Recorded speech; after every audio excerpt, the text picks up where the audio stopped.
ప్రార్థన.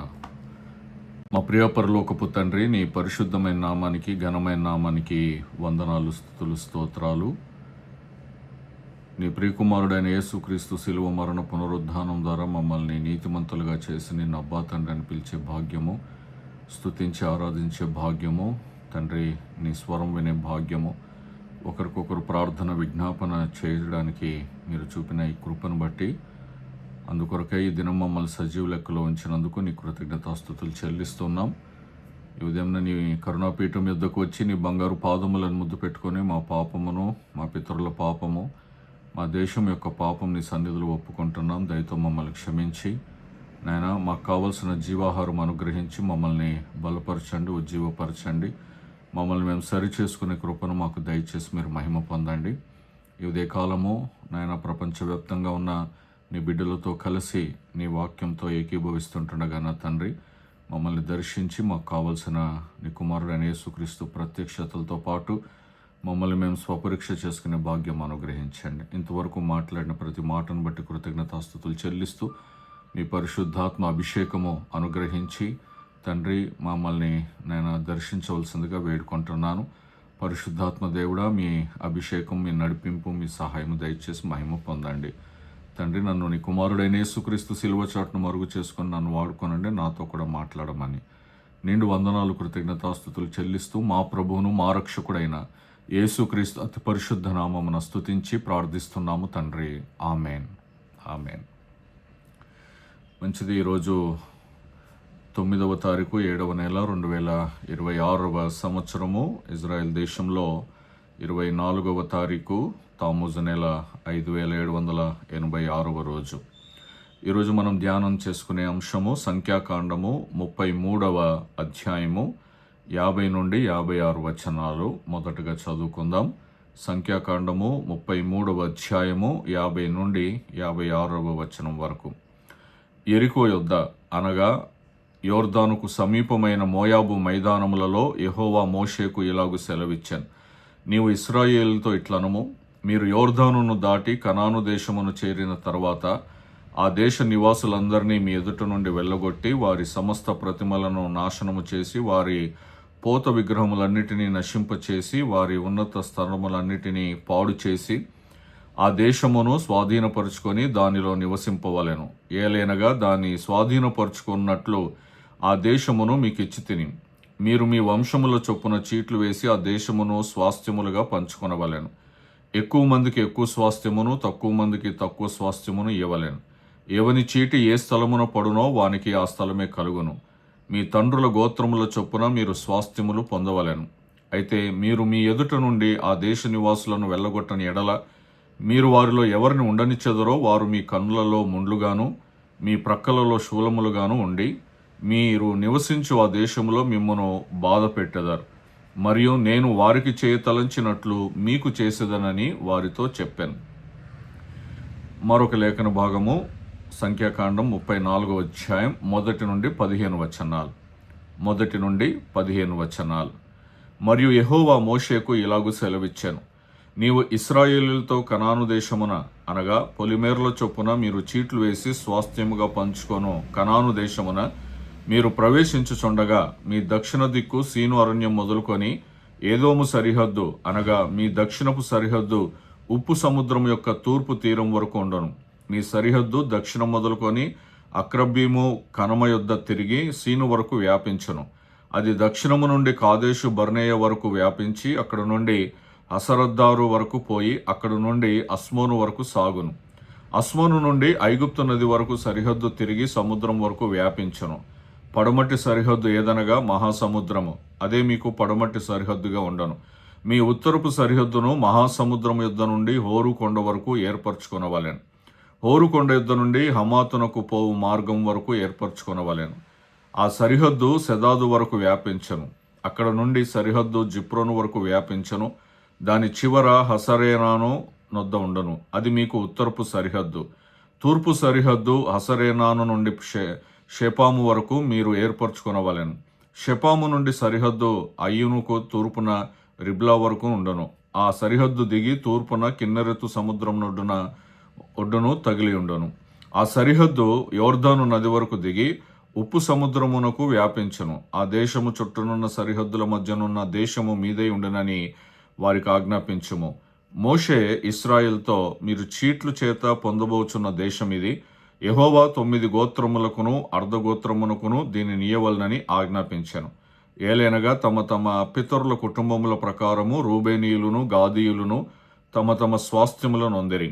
మనష్షే అర్ధగోత్రపు వారు తమ స్వాస్థ్యము నొందిరి. ఆ 2 గోత్రపు వారును అర్ధగోత్రపు వారును సూర్యోదయ దిక్కున అనగా తూర్పు దిక్కున యెరికో యొద్ద యొర్దాను యువతల తమ తమ స్వాస్థ్యములను పొందిరని చెప్పాను. ఇక్కడ చదవబడినటువంటి లేఖన భాగంలో మరి సంఖ్యాకాండంలో దేవుడు ఇశ్రాయేలుకు కనాను దేశంలో ప్రవేశించే ముందు 3 ముఖ్యమైన ఆజ్ఞలను ఇస్తాడు. దేశంలోని విగ్రహాలను, ఉన్నత స్థలాలను పూర్తిగా నిర్మూలించాలి. రెండవది, దేశాన్ని దేవుడు నిర్ణయించిన సరిహద్దుల ప్రకారము స్వాధీనం చేసుకోవాలి.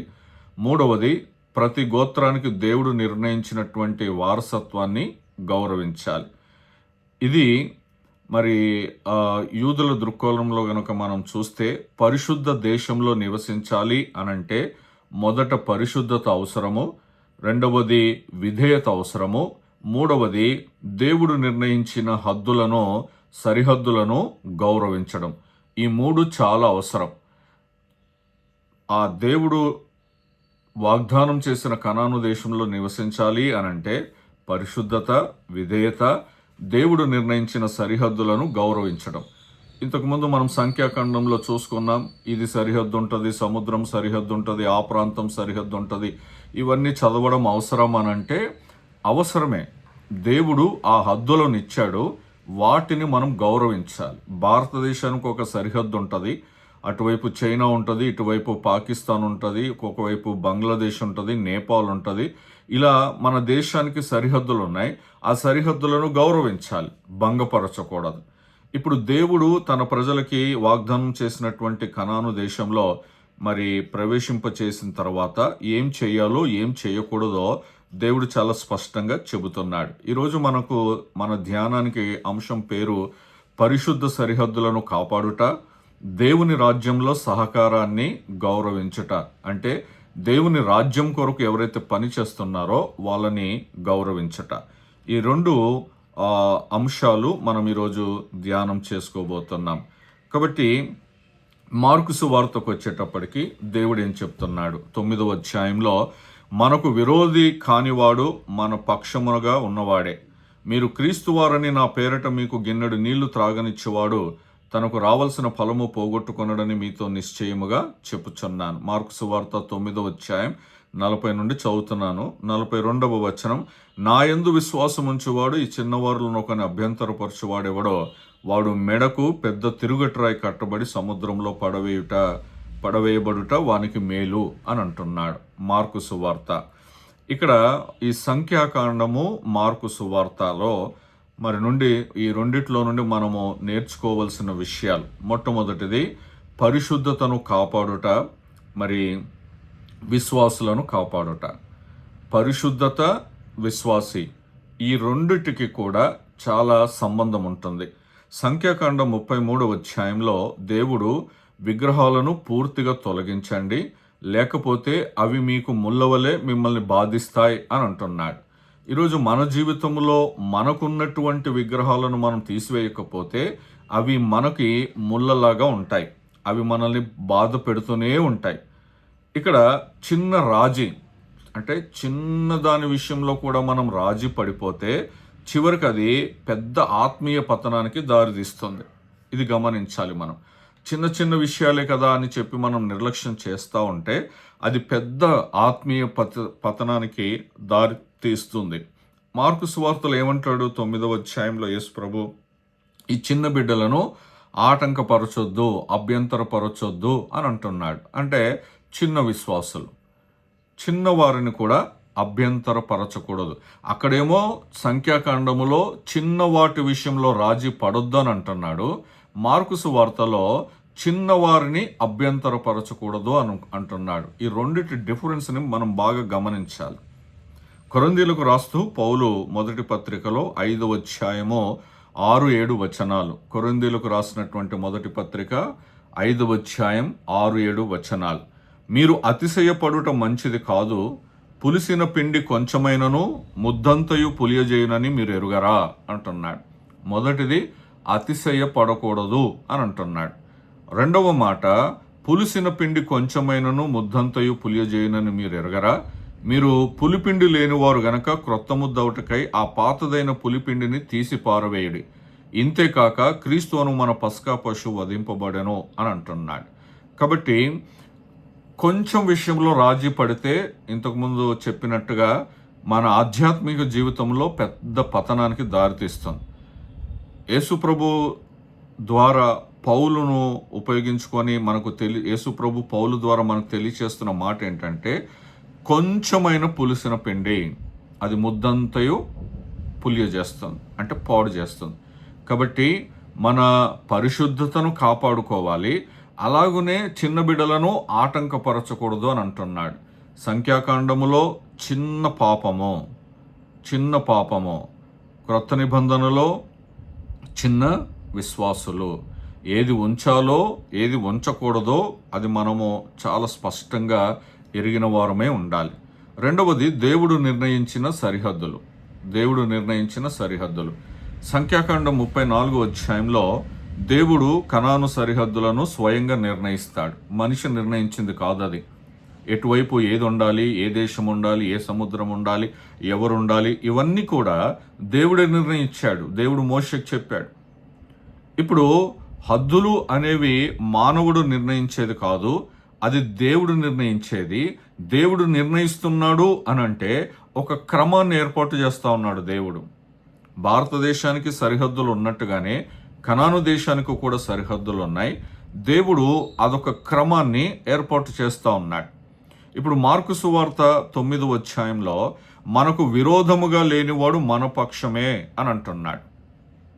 మనకు విరోధముగా లేనివాడు మన పక్షమే అంటున్నాడు. అంటే దేవుని కార్యాలలో, దేవుడు చేసే కార్యాలలో నిజమైన సహకారము గుర్తించాలి అని అంటున్నాడు. మనకు విరోధి కానివాడు, మన పక్షముగా ఉన్నవాడు, వాడు దేవుని పనిలో ఉంటే ఆ సహకారాన్ని గుర్తించమంటున్నాడు. శిష్యులు అడుగుతారు కదా, అయ్యా వాళ్ళు మన శిష్యులు కాదు, నీ పేరట వాళ్ళు ప్రార్థనలు చేస్తున్నారు, అద్భుతాలు చేస్తున్నారు అంటే యేసుప్రభు ఏమంటాడు? కానివ్వండి, చేయనివ్వండి, దేవుని పని అది.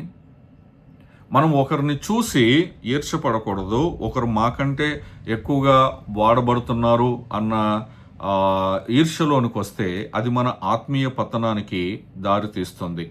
హద్దులను గౌరవించుట అనేది మనం ఎలా చూడాలి అనంటే, ఆ బౌండరీ దాటి వెళ్ళకూడదు, ఆ సరిహద్దులు దాటి వెళ్ళకూడదు. సరిహద్దుల్లో పాపం ఉంచకూడదు, సరిహద్దుల లోపల. సరిహద్దులు దాటి పాపంలోనికి వెళ్ళకూడదు. సరిహద్దు ఎందుకుంది అనంటే, సరిహద్దు లోపల ఎలాగుండాలో అలాగుండాలి, సరిహద్దులు దాటి బయట ఎలా ఉండకూడదో అలా ఉండకూడదు. ఇప్పుడు వాక్యం అనే సరిహద్దు దేవుడు మనకిచ్చాడు. ఈ హద్దులను గౌరవించాలి, ఈ లేఖనాలన్నిటినీ మనం గౌరవించాలి. దీన్ని దాటి మనం మీరకూడదు, దీన్ని దాటి మనం వెళ్ళకూడదు. వ్యభిచరించవద్దు అంటే వ్యభిచరించవద్దు. వ్యభిచరించాడు అనంటే దేవుడి నియమించినటువంటి సరిహద్దు బౌండరీని దాటి వెళ్తున్నట్టు. దొంగతనం చేయొద్దంటే చేస్తున్నాడు, ఈ హద్దును దాటి వెళ్తున్నట్టుగా మనం గమనించాలి. కృత నిబంధనకు వచ్చేటప్పటికి రోమిలకు రాసిన పత్రిక 14వ అధ్యాయం 19వ వచనంలో, రోమిలకు రాసిన పత్రిక 14వ అధ్యాయం 19వ వచనంలో, కాబట్టి సమాధానమును పరస్పర క్షేమాభివృద్ధిని కలుగజేయు వాటినే ఆసక్తితో అనుసరింతుము అని అంటున్నాడు. సమాధానం ఒకటి, లోపల మనకు సరిహద్దు లోపల సమాధానము, సరిహద్దులు దాటి సమాధానము, పరస్పర క్షేమాభివృద్ధి. మనం ఒకరికొకరు క్షేమాభివృద్ధి కలుగజేసుకునే వాటి మీదనే ఆసక్తి కలిగి వాటిని అనుసరించాలి. పరస్పరము కీడు చేసుకోవడం కాదు, పరస్పరము పతనానికి దారి అయ్యేది కాదు, ఒకరి మీద ఒకరు చాడీలు చెప్పేది కాదు. ఇది నీకు తెలుసా అన్నట్టు సాతాను పాము ఆ ఏదైనా తోటలో అవునా ఇలాగునా అని అనుమానాలు పుట్టించే రకంగా మన కుటుంబాల మధ్య, మన సంఘములో అలా ఉండకూడదు. పరస్పర క్షేమాభివృద్ధి కలుగజేసే వాటినే ఆసక్తితో అనుసరింతుము అని అంటున్నాడు. ఇది మనం నేర్చుకోవాల్సినటువంటి విషయం. పరిశుద్ధతను కాపాడుట, విశ్వాసులను కాపాడుట, దేవుడు నిర్ణయించిన హద్దులను గౌరవించుట. మూడవది వారసత్వము, అలాగనే దేవుని రాజ్యములో ప్రతిఫలం. వారసత్వము, దేవుని రాజ్యంలో ప్రతిఫలం. సంఖ్యాకాండంలో ప్రతి గోత్రానికి వారసత్వం ఉంది. కనాను దేశంలో ప్రతి గోత్రానికి వారసత్వం ఉంది. చీట్లు వేసి ఏదేది ఎవరికి చెందుతుందో అది వాళ్ళకు వచ్చేలాగున దేవుడు నిర్ణయించాడు. ఆ గోత్రాల మధ్య ఎవరికి కలహాలు రాకుండా, మరి ఎక్కువ వరకు ఎక్కువ, తక్కువ వరకు తక్కువగా, అంటే అందరికీ సరిపడేలాగా దేవుడు ఆ వారసత్వపు భూమిని మరి అనుగ్రహించాడు. మరి ఇది ఎలా ఆలోచన చేయాలి అని అంటే, దేవుడు మనల్ని మర్చిపోవట్లేదు. దేవుడు ఆనాడు తన ప్రజల్ని మర్చిపోలేదు, ఇప్పటికీ మనల్ని మర్చిపోవట్లేదు. ప్రతి ఒక్కరికి కూడా దేవుడు నియమించిన స్థానం ఉంది. ఆ స్థానంలో మనం నిలబడాలి. చీట్లు వేయట అని అంటే అది దేవుని చిత్తమో, అది ఏది వచ్చిందో దాంట్లో నిలిచి ఉండుట అనేది దేవుడు నియమించిన స్థానం. ఆ స్థానాన్ని గనక మనము దాటి వెళ్తే భంగపరిచినట్టు, నిబంధన భంగపరిచినట్టు. లేదా ఇంతకుముందు చూసుకున్నట్లు సరిహద్దులు దాటి వెళ్ళుట.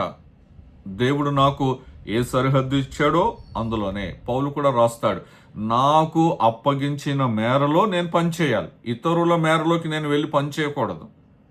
ఇతరుల మేరలోకి వెళ్ళి నేను గొర్రెల్ని దొంగలించకూడదు. నాకు ఒక దేవుడు మేర నిర్ణయించాడు కొరింథీయులకు రాసిన పత్రికలో.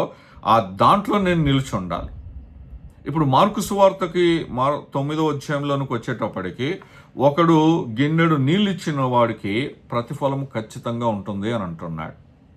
అయితే ఇక్కడ మనం గమనించాల్సిన విషయం ఏంటంటే, వారసత్వం ఉంది అక్కడ సంఖ్యాకాండంలో. మార్కు సువార్తకు వచ్చేటప్పటికి గిన్నెడు నీళ్ళు ఇచ్చిన వాడికి ఖచ్చితంగా ప్రతిఫలం ఉంటుంది అని అంటున్నాడు. పౌలు కొరింథీయులకు రాస్తూ మొదటి పత్రిక 3వ అధ్యాయం 8వ వచనంలో, కొరింథీయులకు రాసినటువంటి మొదటి పత్రిక 3వ అధ్యాయం 8వ వచనంలో, నాటువాడును నీళ్లు పోయేవాడును ఒకటే, ప్రతివాడు తాను చేసిన కష్టము కొలది జీతం పుచ్చుకొనును అని అంటున్నాడు.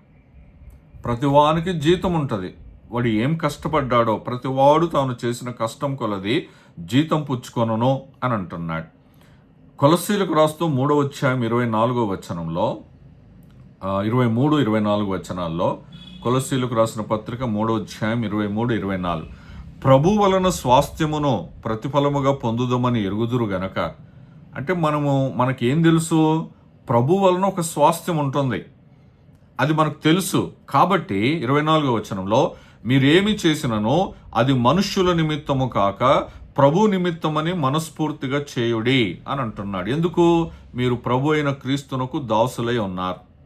మనం ఏం చేసినా, గిన్నెడు నీళ్ళిచ్చినా, ఒక ప్లేటు భోజనం పెట్టినా, ఒక ఇడ్లీ పెట్టినా, లేకపోతే ఏదన్నా కానుకిచ్చినా, ఏది చేసినా కూడా అది ప్రభు నిమిత్తమని మనస్ఫూర్తిగా చేయాలి అని అంటున్నాడు. ఎందుకు? మీరు ప్రభు అయిన క్రీస్తుకి దాసులై ఉన్నారు. దేవుడు వారసత్వం ఇస్తున్నాడు, దేవుడు స్వాస్థ్యం ఇస్తున్నాడు, దేవుని రాజ్యములో ప్రతిఫలము కూడా ఉంటుంది. ఆ వారసత్వపు బాధ్యతలు గనక మనం నిర్వర్తిస్తే, దేవుని కుమారులము, దేవుడు నాకు స్వాస్థ్యం ఇచ్చాడు, ఈ బౌండరీలు పెట్టాడు, ఇందులో నేను సరిహద్దులు దాటకూడదు, నేను ధర్మశాస్త్రపు సరిహద్దులు దాటకూడదు, నేను ఇందులో పని చేయాలి, ఇందులో పని చేస్తే దేవుడు నాకు ఖచ్చితంగా ప్రతిఫలం ఇస్తాడు, దేవుని రాజ్యములో ప్రతిఫలము ఉంటుంది. ఈ రకంగా మనం ఉండాలని దేవుడు కోరుకుంటున్నాడు.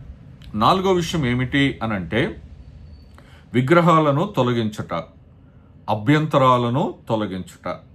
సంఖ్యాకాండంలో విగ్రహాలు తీసేయండి, మీరు స్వాధీనం చేసుకోబోయే దేశములో విగ్రహాలను తీసివేయండి, లేకపోతే అవి మీకు ముళ్ళులాగా ఉంటాయి అని హెచ్చరించాడు. అది ప్రమాదం. నేడు ఆధ్యాత్మిక జీవితంలో చాలాసార్లు సేవకులముగా చెప్తా ఉంటాం, లోపల కొన్ని రకాలైన విగ్రహాలను మనం పెట్టుకుంటాం. రక్త సంబంధులు విగ్రహాలు అయిపోతారు, మన ఉద్యోగం, మన వ్యాపారం, మన చదువులు, ఇవన్నీ విగ్రహాలు అయిపోతూ ఉంటాయి. మన ధనము మనకు విగ్రహారాధన అయిపోతుంది, విగ్రహాలుగా అయిపోతాయి. కాబట్టి వీటిని మనం ఉండనిస్తే అవి ముళ్ళలాగా మనల్ని జీవితాంతం, మనం బ్రతికినంత కాలం బాధిస్తాయి. ఈ విషయంలో మార్పు చెందమని దేవుడు చెబుతున్నాడు. అవి మనకు అభ్యంతరకరంగా ఉన్నాయి. దేవుడు ఏమంటాడనంటే అవి తీసివేయండి.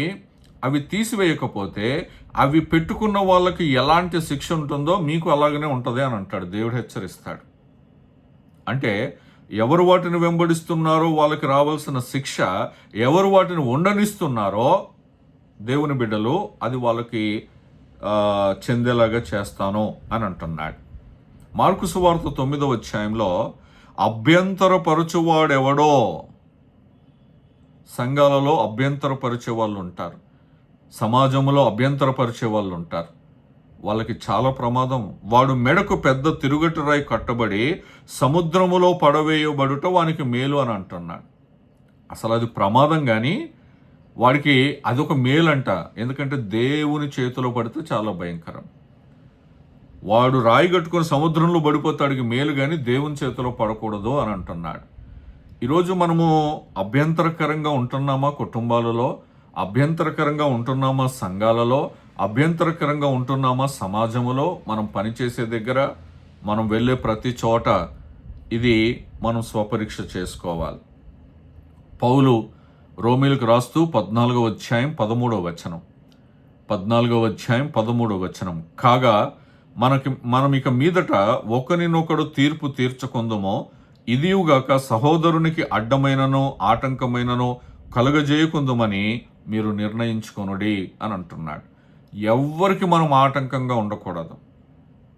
అస్సలు ఆ విషయంలో మీరు నిర్ణయం తీసుకోండి అని స్పష్టంగా దేవుని వాక్యం ద్వారా మనకు తెలియజేయడం జరుగుతుంది. ఇప్పటివరకు 4 విషయాలు చూసుకున్నాం. పరిశుద్ధతను కాపాడుట, విశ్వాసులను కాపాడుట, చిన్న బిడ్డలను కాపాడుట, దేవుడు నిర్ణయించిన సరిహద్దులను గౌరవించాలి, వారసత్వము, దేవుని రాజ్యంలో ప్రతిఫలము, విగ్రహాలను తొలగించుట, అభ్యంతరాలను తొలగించుట. 5వది దేవుని ప్రజల ఐక్యత, దేవుని బిడ్డల ఐక్యత. సంఖ్యాకాండంలో అన్ని గోత్రాలు కలిసి ఒక దేశానికి వెళ్ళాలి. అది ఐక్యతను సూచిస్తుంది. మరి మార్కు సువార్తలో మరి నిజమైన దేవుని సేవకులందరూ కూడా దేవుని కార్యములో భాగస్వాములు కావాలి. సేవకులు అంటే నేను కాదు, పరిచర్య చేస్తున్న సేవకులు. మనం నూతన నిబంధనమైన సేవకులం. మనం రాజులైన యాజక సమూహములో చేర్చబడ్డాం కాబట్టి నా వంతుగా నేను దేవుని కార్యంలో పాలుభాగస్తున్నవ్వాలి. నువ్వు ఏం చేయగలుగుతావో దేవుని కొరకు, అటు సమాజంలోనూ ఇటు సంఘంలోనూ నువ్వు దేవుని కొరకు ఏం చేయగలుగుతావో నీవు అది చేయాలి. అది చాలా ప్రాముఖ్యమైన విషయం. క్రొత్త నిబంధనలోకి వచ్చేటప్పటికి పౌలు కొరింథీయులకు రాసినటువంటి మొదటి పత్రికలో 12వ అధ్యాయము 12 నుండి 27 వచనాలకు చూస్తే, శరీరం ఒక శరీరము, అనేకమైన అవయవాలు. ఈ అవయవాలు అన్నీ కూడా ఒక్కొక్కటి తమ పని తాము చేస్తూ ఉంటాయి. కన్ను చేసే పని కన్ను చేస్తుంది, నోరు చేసే పని నోరు చేస్తుంది, చెయ్యి చేసే పని చెయ్యి చేస్తుంది, కాలు చేసే పని కాలు చేస్తుంది. ఇలాగున ఒక శరీరము సంఘముగా ఉంటే ఆ శరీరములో అవయవాలన్నీ కూడా దేవుని పనిలో భాగస్వాములు కావాలి, దేవుని కొరకు భాగస్వాములు కావాలి. చాలామంది తమ కొరకు భాగస్వాములు అవుతారు. ఇది చేస్తే నాకు దేవుడు ఏమన్నా ఇస్తాడేమో అన్న ప్రతిఫలం ఆశిస్తూ స్వార్థంతో చేస్తారు. కానీ దేవుని రాజ్యం కట్టబడాలని, ఆత్మల రక్షణ కొరకు తమకు తాముగా దేవుని కార్యాలలో ఎవరైతే పాలుభాగస్తులు అవుతారో వాళ్ళను దేవుడు ఖచ్చితంగా దృష్టిస్తాడు. సంఘంలో ఎలా ఉంటుంది అని అంటే, పేరు పెట్టి పిలిచి చెబితే వాళ్ళకి చాలా సంతోషంగా ఉంటుంది. పాస్టర్ గారు అందరి ముందు నా పేరు పెట్టి పిలిచి చెప్పారు ఇది అని చెప్పి. కానీ దేవుడు ఎవరిని చూస్తాడు అని అంటే, ఇది నా బాధ్యత. సంఘంలో నేను ఒక అవయవం కాబట్టి, నేను ఒక చెయ్యిని కాబట్టి, ఈ చెయ్యి నేను ఏం చేయాలో అది నేను చేస్తాను, ఎవరు చెప్పకుండా ఇది దేవుని పని అని ఎవరైతే ముందుకు వస్తారో అలాంటి వాళ్ళని దేవుడు చూస్తాడు. ప్రార్థన చేయమంటే చేయరు, పేరు పెట్టి పిలిస్తే కానీ ప్రార్థన చేయరు. వాక్యం చదవమంటే చదవరు, పేరు పెట్టి పిలిస్తేనే కానీ చదువుతారు. ఇది దేవునికి మహిమ తీసుకొని రాదు. అలాంటి వాళ్ళకి ఎటువంటి మేలు కూడా జరగదు. నువ్వు దేవుని కొరకు అడుగు వేస్తే ఇది నా పని, నా బాధ్యత అంటే ఇక ఏమవుతుంది, చేసిన వాళ్ళే చేస్తూ ఉంటారు.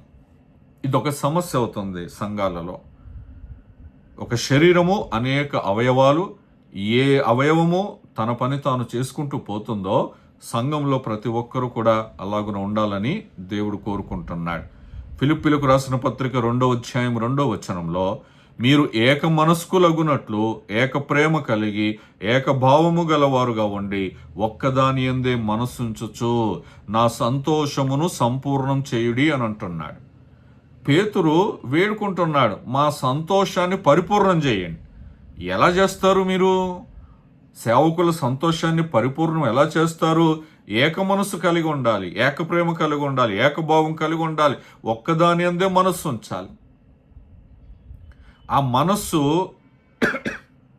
సేవకుని మనస్సుతో ఏకీభవించాలి. అప్పుడే దేవుని కార్యాలు జరుగుతాయి. ఇశ్రాయేలులందరూ కూడా మోషేతో ఏకీభవించాలి. మోషే ఏం చెబుతున్నాడో అది చేయాలి. ఎందుకంటే దేవుడు మోషేకి చెప్తున్నాడు. ఇశ్రాయేలులందరూ ఆ విషయంలో ఏక మనసు కలిగి ఉండాలి, ఏకభావం కలిగి ఉండాలి. కొన్నిసార్లు వాళ్ళు చేసిన తప్పిదాలను బట్టి శిక్ష వచ్చినప్పుడు మరలా వచ్చి మోషేతో వేడుకుంటారు, అయ్యా నువ్వే దేవునితో మాట్లాడు, దేవుడు ఏం చెప్తే అది మాకు చెప్పండి, మీరు ఏం చెప్తే మేము అది చేస్తాం. ఇక్కడ దాకా ఎందుకు వచ్చింది? ఆ మధ్యలో ఏక మనస్సు లేదు. సేవకుడితో, సంఘముతో ఏక మనస్సు లేదు, దేవునితో ఏక మనస్సు లేదు. ఇది మనం గమనించాల్సిన విషయం. ప్రజలతో ఏక మనస్సు, దేవునితో ఏక మనస్సు, ఇది ప్రాముఖ్యమైన విషయం. ఈరోజు మనము నేర్చుకోవాల్సిన విషయాలు, సంఖ్యాకాండంలో దేవుడు తన ప్రజలకు పరిశుద్ధమైన జీవితం గడపడానికి సరిహద్దులు నియమించాడు. స్పష్టమైన సరిహద్దులు. మనం వాక్యంలో ఇంతకుముందు చదివితే ఇది మనకు అవసరమా, ఈ హద్దు పెట్టాడు, ఆ హద్దు పెట్టాడు అంటే దాన్ని గౌరవించాలి. ఆ సరిహద్దుల లోపల మన బాధ్యతలు, ఆ సరిహద్దుల లోపల మన వారసత్వాన్ని నిర్దేశించాడు దేవుడు. మార్కు సువార్త 9వ అధ్యాయంలో దేవుని కార్యాన్ని నిజాయితీగా చేసేవారిని గౌరవించాలి. చిన్నపిల్లలను ఆటంకపరచొద్దన్నాడు. వాళ్ళలో ఎటువంటి కల్మషం ఉండదు, ఎటువంటి కోపతాపాలు ఉండవు. వాళ్ళు స్వచ్ఛందంగా స్వచ్ఛమైన హృదయంతో ఏదైనా చేస్తూ ఉంటే వాళ్ళని ఆటంకపరచకూడదు. ఈ రెండు భాగాలు కలిపి ఒకే సూత్రాన్ని మనకు తెలియజేస్తూ ఉన్నాయి. దేవుని ప్రజలు పరిశుద్ధతను కాపాడుతూ దేవుడు నిర్ణయించిన సత్య సరిహద్దులను గౌరవిస్తూ పరస్పరము దేవుని రాజ్య అభివృద్ధి కొరకు కారణమయ్యే జీవితాన్ని మనం గడపాలి. అది సంఘములో, కుటుంబములో, సమాజములో. పరిశుద్ధత, ఐక్యత, ఇవి ఈ రెండు కలిసి దేవుని రాజ్య స్వభావాన్ని ప్రతిబింబిస్తాయి. పరిశుద్ధత, ఐక్యత. ఒకసారి మనం చూసుకుందాం. పరలోక రాజ్యంలో తండ్రి, కుమారుడు సింహాసనం మీద ఆసీనులై ఉన్నారు. దేవదూతల మనసు ఏం మనస్సు? దేవదూతలు ఎవరితో ఏకీభవిస్తున్నారు? ఎవరితో ఏకీభవిస్తున్నారు? దేవునితో ఏకీభవిస్తున్నారు. దేవుడు ఏది చెప్తే అది వచ్చి చేస్తూ ఉన్నారు. భూలోకంలో దేవుణ్ణి ఆరాధించమంటే అక్కడ ఆరాధన చేస్తున్నారు. విసుగు లేదు వాళ్ళకి. ఎన్ని యుగాలు అయిందో వాళ్ళు ఆరాధన చేస్తూ ఉన్నారు. మనకు విసుగు లేదు వాళ్ళకి. మనం విసుగుతున్నాం. ప్రార్థన చేయమంటే ఎవరు చేస్తారో అని చూసుకుంటున్నారు. కానీ నేను చేస్తాను. అక్కడ కూడా ఒక వివేచనతో నేను నిన్న చేయలేదు కదా, ఈరోజు నేను చేస్తాను అనే స్పృహలోకి రావట్లేదు. పరిశుద్ధత, ఐక్యత, పరిశుద్ధత, ఏక మనస్సు, పరిశుద్ధత, ఏకాభిప్రాయము, ఇవి రెండు చాలా ప్రాముఖ్యమైనవి. వీటివి అవినాభావ సంబంధం అంటారు. కాబట్టి దేవుడు మనకు నిర్ణయించిన పరిశుద్ధ సరిహద్దులు, నేను ఎక్కడ ఉండాలో, నన్ను దేవుడు ఎక్కడ నిలిపాడో నేను అక్కడ దేవుని మహిమను ఘనపరుస్తూ నా సరిహద్దులు, దేవుడు నిర్ణయించిన సరిహద్దులను, దేవుడు నిర్ణయించిన బౌండరీలను, అనగా దేవుడు నిర్ణయించిన వాక్యమును దాటి నేను వెళ్ళకూడదు. ఇంతకుముందు చెప్పాను, సముద్రము ఎందుకు ఒడ్డుదాగా వచ్చి ఆగిపోయి మరలా వెనక్కి వెళ్తుందంటే దేవుడు అక్కడ దానికి ఆజ్ఞాపించాడు, నువ్వు అక్కడ వరకే వెళ్ళు. ఎప్పుడైతే దాటి వెళ్ళు అన్నాడో ఆ సముద్రం దాటి వస్తుంది. సైంటిఫిక్గా దానికి సునామీ అని పేర్లు పెట్టుకుంటున్నారు, వరదలని పేరు పెట్టుకుంటున్నారు. కానీ దేవుడు ఆజ్ఞకి లోబడుతున్నాయి. దేవుడు నిర్ణయించిన సరిహద్దులకి ప్రకృతి అంతా లోబడుతుంది, కానీ లోబడని వాడు మానవుడే. కాబట్టి మనము సరిహద్దులను, వాక్యాన్ని గౌరవిద్దాం, లోబడదాం. దేవుని రాజ్యములో పనిచేసే వారికి మనం సహకరిద్దాం. ఈ సంగతిని ఈరోజు ఈ సంఖ్యాకాండంలోని 2 లేఖన భాగాలు, అలాగనే మార్కు సువార్త 9వ అధ్యాయం ద్వారా దేవుడు మనకు తెలియచేస్తూ ఉన్నాడు. చేసేవారిని ఆటంకపరచకూడదు, చేసేవారికి సహకరించాలి. దేవుడు నిర్ణయించిన సరిహద్దులను, వాక్యమును మనం గౌరవిస్తూ లోబడితే అది మనకు ఆశీర్వాదకరంగా ఉంటుంది. చాలాసార్లు చెబుతాను, నెక్స్ట్ జనరేషన్స్కి కూడా మనం ఆశీర్వాదానికి కారకులం అవుతాం. ఆ కృప దేవుడు మనకు దయచేయునుగాక. ఆమేన్.